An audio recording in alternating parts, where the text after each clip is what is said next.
Sementara untuk saya kira ini perlu disampaikan pimpinan karena bukan hanya sekedar ngirit, tapi saya sepakat dengan Pak Darmadi, saya sepakat adanya efisiensi, tapi dampak dari efisiensi itu juga perlu diperhitungkan. Yang untuk tolong dibantu yang Sabang, yang Batam halaman berapa saya tadi baca. Memang harusnya disampaikan seperti mitra di komisi lain itu fokus Pak dampaknya apa. Nah ini dampak efisiensi terhadap pelayanan BP Batam, pelabuhan, penurunan kualitas pelayanan terminal, pertahanan, penurunan kualitas pelayanan dan evaluasi pengolahan pertanahan, pengelolaan air limbah bersih dan limbah. Rumah sakit juga terpengaruh, betul Batam, BP Batam. Kemudian data center, penurunan kualitas layanan penyimpanan data center, rumah susun, jalan dan drainasi, perizinan berusaha dan lalu lintas barang. Dampak efisiensinya ini tidak main-main. Oleh karena itu, menurut saya kami menunggu dampak efisiensi dari Kementerian Koperasi. Mudah-mudahan di sini kan ada tim. Sampaikan sekarang Pak, sehingga mana yang harus diefisienkan, mana yang tidak, kita memiliki skala prioritas berdasarkan identifikasi masalah, bukan hanya masalahnya, tapi outputnya apa, KPI-nya apa. Jangan berpikir ini hanya persoalan di bulan Februari. Tapi ini sampai akhir tahun anggarannya akan berpengaruh. Apakah dengan komposisi, ini kan Pak, maaf terakhir Pak ya, mungkin terlalu panjang. Yang namanya pembahasan efisiensi, menurut logika saya yang terbatas ini, pertama harusnya identifikasi masalah dulu di kementerian lembaga. Lalu dampak-dampak apa yang kemudian itu sangat berpengaruh terhadap terutama kehidupan rakyat. Karena itulah asta cita sebetulnya. Kalau tidak saya tidak salah Pak Kawendra ya. Jangan sampai rakyat yang dirugikan. Baru Kementerian Keuangan itu kasih anggarannya dengan hasil identifikasi itu.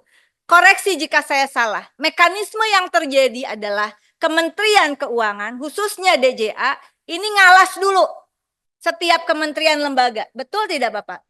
Betul ya? Lalu dari alasnya itu, teman-teman ini semua KL, semua bukan hanya mitra Komisi 6, itu harus dipaksakan identifikasi masalah. Kalau itu teorinya namanya cocok logi Bapak. Jadi bukan berdasarkan realitas yang ada. Padahal Presiden Prabowo di dalam pidato pelantikannya saja mengatakan persoalan angka negara ini menjadi sesuatu yang prinsip. Tidak bisa berdasarkan angka-angka yang tidak akurat. Nah, oleh karena itu, pertama tentu saja kami mendukung apa yang disampaikan oleh Presiden Prabowo adanya efisiensi anggaran. Tetapi efisiensi anggaran harus berbasis pada hasil identifikasi yang menghasilkan data akurat, aktual, dan relevan dari kementerian lembaga sehingga efisiensi itu bukan kemudian roda pemerintahan macet dan pelayanan publik terganggu. Oleh karena itu bukan untuk kementerian lembaga, tidak untuk Presiden Republik Indonesia, tapi untuk Kementerian Keuangan. Money follow function. Bukan duitnya dialas dulu lalu orang dipaksakan bikin program. Dari hasil identifikasi sekali lagi, marilah kita rumuskan dan dukung Presiden Republik Indonesia agar anggaran ini memang tepat sasaran. Ucapan Presiden adalah ucapan lisan, tapi kali ini sudah ada perpresnya. Memiliki kekuatan hukum, kementerian dan lembaga khususnya Kementerian Keuangan, marilah memaknainya dengan keputusan, bukan hanya suratnya saja, tapi mekanisme dan prosedur yang tidak mempersulit jalannya roda pemerintahan.